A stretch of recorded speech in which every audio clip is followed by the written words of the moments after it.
accessories like multi-tool, pocket knife, mga first aid kit, and ito, another charger.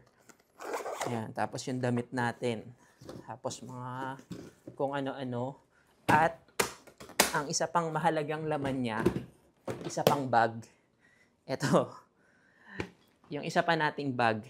Ito yung lagi kong dinadala or bit-bit kapag nag-shoot. Kasi nandito na lahat nung kailangan ko para sa isang event or sa isang coverage. Maliit lang siya, hindi ko kailangan magdala ng mabigat or dalhin tong malaking backpack kasi nandito na lahat nung kailangan ko. So, ililipat ko lang yung laman or yung ibang laman na accessories and equipment or camera gears dito para yun lang yung dala ko. So, ang laman nito, isa-isayin natin. Tubig. Siyempre, mahalaga yung tubig. Extra lens. So, this is the 16-55. Equivalent siya sa 24-70. So, general purpose lens. And yung nakakabit sa ating camera is the 10-24 or the 16-35 wide zoom lens. Kasi para sa event natin mamaya, medyo tight yung space. So, kailangan natin ng wide. Jacket. Kapag medyo lumamig. So, magsusot ako ng jacket. And then, meron tayong mini tripod. Gusto natin mag-vlog. And then, yung accessories ng iPhone.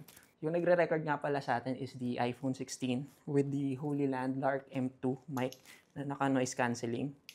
So, nakakabit siya doon sa isa pang tripod na yung from KNF Concept na tripod lang rin ng iPhone. Since yung camera natin, the Fujifilm X-H2S, hindi naman ito kailangan ng sobrang daming battery kasi kaya niya nang mag-survive kahit nga isang battery lang. So, good lang na meron tayong extra just in case.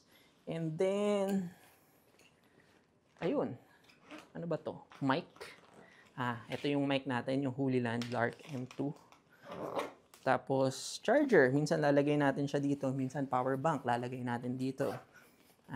Meron pa tong pocket dito sa likod. Calling card, IDs. Ayun. So, napaka-functional na itong bag na to and hindi rin siya ganun kamahal.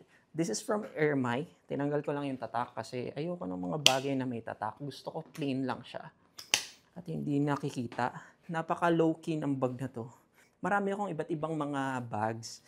And na-try ng mga bags na medyo mas mahal dito kasi this is Ermay bag from China. So, hindi siya ganun kamahal. Gusto ko yung functionality ng bag na to. Chill na chill lang. Diba? Nandito na lahat. May lalagyan din pala to or sabitan ng tripod dito sa ilalim. So, pwede nga magsabit ng tripod dyan. Full-size tripod. So, ayun.